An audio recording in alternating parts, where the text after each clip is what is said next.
होगा जब हमारे बॉडी में विटामिन बी जो होती है ना वो ज़्यादा हो जाए या फिर कम हो जाए। तो देखो भाई, जब हमारे बॉडी में विटामिन बी का लेवल कम हो जाता है या फिर ज़्यादा होने लगे तो काफ़ी इंपॉर्टेंट जो फंक्शन होता है ना वो डिस्टर्ब हो जाता है हमारे बॉडी में। जो मेटाबॉलिक प्रॉब्लम, मेटाबॉलिक जो होती है, जो मेटाबॉलिज्म होती है, ये सब सारी चीज़ें थोड़ा बहुत डिस्टर्ब हो जाती है, ठीक है। तो विटामिन बी है ना वो कोई एक नहीं है, इसमें बहुत सारी चीज़ें, बहुत सारी विटामिन होती है। जैसे 8 ग्रुप ऑफ विटामिन होता है, vitamin B1, B2, B5, B7, B9, B12, ऐसे करके मतलब 8 होती है, ठीक है। इसीलिए इसको बोला जाता है बी कम्प्लेक्स, ठीक है।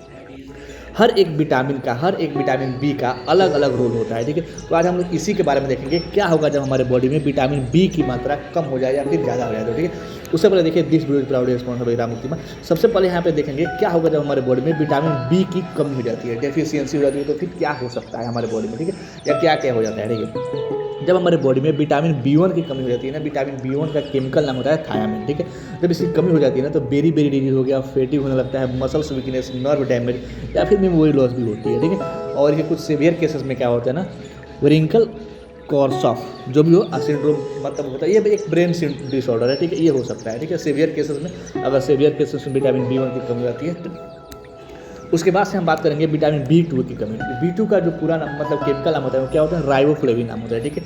इसकी कमी से क्या होता है ना, जो क्रैक्स होते हैं ना, मतलब लिप का जो क्रैक होता है वो होने लगता है, आपका जो थ्रोट है ना वो सोर होने लगता है, ठीक है। रेड ईची आई होने लगती है, ठीक है, जो आपका आई है वो रेड हो गया, ईची होने लगेगा, स्किन रेसेस भी होने लगते हैं जब विटामिन B2 की कमी हो जाती है, यानी कि राइबोफ्लेविन की कमी हो जाती है। अब यहाँ पे देखेंगे क्या होगा जब विटामिन B3 यानी नियासिनामाइड की कमी हो जाती है, तो लेकिन जब नियासिनामाइड की कमी होती है ना विटामिन B3 की, तो पेलेग्रा होने लगता है, जिसको 3D डर्मेटाइटिस भी, 3D डर्मेटाइटिस या फिर मतलब ये क्या है, डायरिया डेमेंटिया, मतलब ये हो गया, ठीक है। इसमें क्या होता है, जैसे फेटिग हो गया होने लगता है, डिप्रेशन होने लगता है, रफ स्किन होने लगती है, ठीक है। इसके कुछ सिम्टम होने लगते हैं, ओके। उसके बाद जब विटामिन B5 की कमी होती है ना, इसको बोलता है पेंटोथेनिक एसिड। विटामिन B5 का केमिकल नाम होता है पेंटोथेनिक एसिड, ठीक है। इसकी कमी से क्या होता है, नंबनेस होने लगती है, बर्निंग फीट होने लगता है, मतलब पैर जो होते हैं वो बर्निंग से जलन होने लगती है, ठीक है। फेटिग और इरिटेबिलिटी होने लगती है। विटामिन B6 की कमी हो जाती है ना, तब देखिए क्या क्या होता है, इसका नर्व डैमेज होने लगता है, डिप्रेशन, कन्फ्यूजन, एनीमिया, ये सारी चीज़ें होने लगती है, ठीक है। विटामिन B6 का केमिकल नाम होता है पायरिडॉक्सिन, ओके। अब देखेंगे विटामिन B7 जो होता है ना, इसका केमिकल नाम होता है बायोटीन। आप लोग बायोटीन बहुत लोग सप्लीमेंट भी लिए होंगे, वो खासकर बालों के लिए, ठीक है। तो देखिए विटामिन B7 यानी कि बायोटीन की कमी हो जाती है ना, तो इसकी कमी से क्या होता है ना, हेयर फॉल होने लगता है, ब्रिटल नेल्स होने लगते हैं, ठीक है। स्किन जो होता है ना, रेसेस होने लगते हैं, न्यूरोलॉजिकल प्रॉब्लम होने लगती है, ठीक है, जब विटामिन B7 की कमी होती है, यानी कि बायोटीन की कमी हो जाती है। तो अब देखेंगे विटामिन B9 यानी कि फॉलिक एसिड की कमी हो जाती है। विटामिन B9 का जो केमिकल नाम होता है वो क्या नाम होता है, फॉलिक एसिड, ओके। अगर इसकी कमी हो जाती है ना तो एनीमिया हो गया, माउथ अल्सर हो गया, और माउथ अल्सर हो गया, ठीक। अब प्रेगनेंसी में क्या होता है ना, बेबी में जो न्यूरल ट्यूब होता है ना उसका डिफेक्ट होने लगता है, ठीक है। तो न्यूरल ट्यूब जो होता है ना उसका डिफेक्ट होने लगता है। जैसे इसीलिए आप लोग देखे होंगे जो प्रेग्नेंट लेडी होती है, जब प्रेगनेंसी में क्या किया जाता है, फॉलिक एसिड लिखा जाता है 5 mg, ठीक है। या फिर अलग अलग कंडीशन में ऑलिफेरस एस्कॉर्बिएट, आयरन, जिंक, ये सब सारी चीज़ें लिखी, मतलब इतना सब जो आयरन की दवाइयाँ लिखी जाती है, ओके। खासकर लेडीज़ों को हमेशा आयरन की दवाई खाती रहनी चाहिए, क्योंकि एमसी आती है काफ़ी ज़्यादा लोग आयरन की, हमेशा देखते होंगे आप लोग आयरन हीमोग्लोबिन की कमी रहती है ब्लीडिंग के कारण, ओके। इसलिए उन लोग को ज़्यादातर चुकंदर खाते रहते हैं। खैर उसको चुकंदर थोड़ी ना खाएगी, वो सब खाती है गुड़ गोबर, ठीक है। अब यहाँ पे बात करेंगे विटामिन B12। जब विटामिन B12 की कमी होती है ना, देखिए विटामिन B12 का केमिकल नाम होता है कोबालामिन, जिसको मिथाइल कोबालामिन, साइनो कोबालामिन, अलग अलग विटामिन B12 का आइसोमर मतलब फॉर्म होते हैं, ठीक है, एक्टिव फॉर्म होते हैं। इसकी कमी से क्या होता है ना, आपका हो गया पर्नीशियस, पता ना, हाँ पर्नीशियस है ना, पता नहीं वो क्या, ठीक है, पर्नीशियस एनीमिया हो गया, ठीक है। उसके बाद फेटिक हो गया, मेमोरी प्रॉब्लम होने लगता है, ठीक है। और tingling and in hand and feet, मतलब हाथ पैर में क्या होता है, जैसे ऐसा लगता है जैसे झंझनाहट, कांटे टाइप, जैसे करंट लगना, इस टाइप का टिंगलिंग होने लगता है, ठीक है। मेमोरी लॉस होने लगती है, विटामिन B12 की कमी हो जाती है, ठीक है। खासकर आप लोग देखते होंगे जो डायबिटीज़ के पेशेंट होंगे उनमें विटामिन B12 की कमी होने लगती है, ठीक है। अब यहाँ पे बात करेंगे क्या होगा जब हमारे बॉडी में विटामिन B की मात्रा ज़्यादा हो जाती है, यानी कि टॉक्सिसिटी हो जाती है, तो फिर क्या होता है, देखिए जनरली जो होता है ना विटामिन B, देखिए वाटर सोलबल जितने विटामिन होते हैं ना उसकी ज़्यादा मात्रा नहीं हो पाती है हमारे बॉडी में, मतलब उसकी टॉक्सिसिटी नहीं हो पाती है।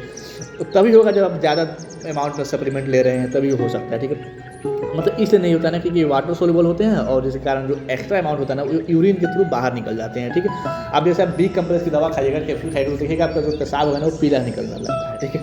मतलब ऐसे बता दिया, ठीक है। मैं भी खाया हूँ, मुझे भी ऐसा लगता है, ठीक है। उसके बाद देखिए विटामिन अगर B3 जिसका नियासिन जिसको बोलते हैं या नियासिनामाइड बोलते हैं, तो इसकी अगर हाई डोज होती है ना तो मतलब स्किन फ्लशिंग होने लगता है, लिवर डैमेज होने लगता है, ठीक है।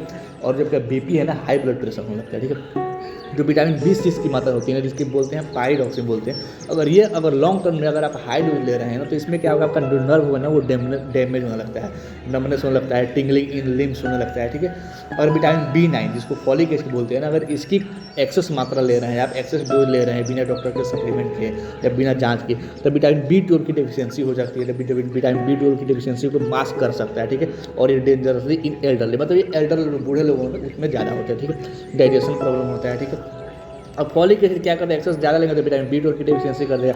और जब विटामिन B12 की डेफिशिएंसी होता है आपको यहाँ पर देखने को मिल ही जाता है, जैसे टिंगलिंग इन फीट हैंड, मेमोरी प्रॉब्लम, ठीक है, फेटिग, ठीक है। इसलिए हमेशा बैलेंस में ही लेना चाहिए। इसके कुछ सिम्टम्स होते हैं, ये जो याद रखने के लिए शॉर्ट पर बता रहा हूँ। जैसे देखिए माइंड और बॉडी दोनों इफेक्ट होते हैं जब बी कम्प्लेक्स की कम हो जाती है, तो ठीक है। जैसे एनर्जी डाउन होने लगती है, मूड स्विंग होने लगता है, नर्व का इशू होने लगता है, हेयर एंड स्किन प्रॉब्लम होने लगती है, डाइजेस्टिव इशू होने लगता है, ठीक है। नॉर्मल जो बी कम्प्लेक्स का सोर्स होता है ना, आप चाहे तो जैसे होल ग्रेन जितनी भी सारी ग्रेन्स होती है उसमें होता है, डेयरी प्रोडक्ट हो गया, ठीक है, लेगुम्स हो गया, लिगुम्स पता है इसको क्या है, मुझे भी नहीं पता है, बस ऐसे लिख दिया, अभी देखना पड़ेगा मुझे भी क्या है, ठीक है। तो बस यहाँ पे ग्रीन लेफी भी हो गया, ग्रीन लेफी जो वेजीज हो गए, मतलब वेजिटेबल्स हो गए, हरे पत्ती वाली जितनी भी सब्जियाँ होती है सब में मिलते हैं, नट्स हो गए, सीड्स हो गए, इन सारी चीज़ों में विटामिन बी कम्प्लेक्स होते हैं। मतलब विटामिन बी कम्प्लेक्स का मतलब है विटामिन B1, B2, B3 भी होता है क्या, हाँ विटामिन देखिए, vitamin B1, B2, B3, B5, B6, B7, B9 और B12, ये सारी चीज़ें आपको मिलती है, ठीक है। अब किसी चीज़ में कोई चीज़ रहता है, किसी चीज़ में कोई चीज़ नहीं रहता है, ठीक है। और अगर आपको fatigue, low energy, memory issue, mood swing या फिर स्किन हेयर प्रॉब्लम हो रहे हैं तो चाहे तो बी कम्प्लेक्स ले सकते हैं या टेस्ट करवा सकते हैं डॉक्टर को, ठीक है। मतलब ज़्यादातर आप B12 और B9 नहीं करवाइए, ठीक, ज़्यादा बेटर होता है, ठीक है। और उम्मीद है समझ में आई होगी। और आपको ऐसा लगता हो कि नहीं यहाँ पे गलत इन्फॉर्मेशन दे गया है तो आप चाहे तो कमेंट करके बता सकते हैं कि इस वाले पॉइंट पे या इस वाले पॉइंट पे या जहाँ भी गलत हो वहाँ पर भी बता सकते हैं कि यहाँ पर गलत इन्फॉर्मेशन दिया गया है, ओके। उसके बाद से चाहे तो ये MCQ लगा सकते हैं, जो कि मैं कमेंट वाला सेक्शन है वहाँ पर भी पोस्ट कर देता हूँ, कमेंट कर देता हूँ, या फिर जो कम्युनिटी वाला सेक्शन है ना वहाँ पर भी पोस्ट कर देता हूँ। आप जा करके वहाँ पर भी MCQ लगा सकते हैं। इससे क्या होता है ना, कंसेप्ट क्लियर हो जाती है, जितना पढ़े हैं उतना कंसेप्ट क्लियर हो जाती है, ठीक है। आप यहाँ से देखिए या कहीं से भी देखिए, किसी का भी वीडियो देखिए, उसके बाद से आप MCQ जरूर लगाया करिए, उससे कंसेप्ट क्लियर हो जाता है, खासकर उनका जो कम्पिटिटिव एग्जाम का तैयारी करना है, ठीक है। मिलने कल एक नए टॉपिक और नए वीडियो के साथ, तब तक के लिए thanks for watching this video.